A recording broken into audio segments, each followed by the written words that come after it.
24,000 retail jobs lost just last month alone as a hike in the payroll tax takes a chunk out of everyone's paycheck. And now more tax hikes could be on the way.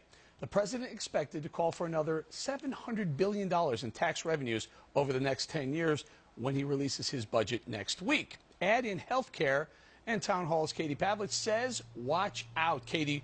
Wow.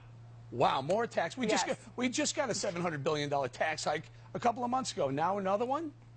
Well, you know, Eric, we are seeing this argument play out that, look, the more you tax the job creators, the less jobs we have. And we saw that direct impact today with the awful jobs report coming out. And look, the labor participation rate is lower because of, or is higher because of Obamacare.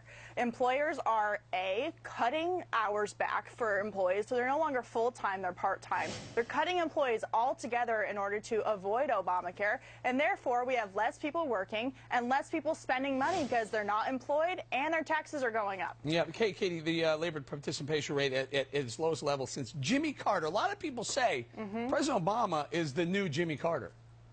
And we've been saying that for a long time, right? Even the White House today is saying that the economy is still healing, when really this economy has an infection called gangrene, and it's called Obamacare. Obamacare is killing the economy. We saw that in the jobs report today. You talked with your previous guest about the labor participation rate.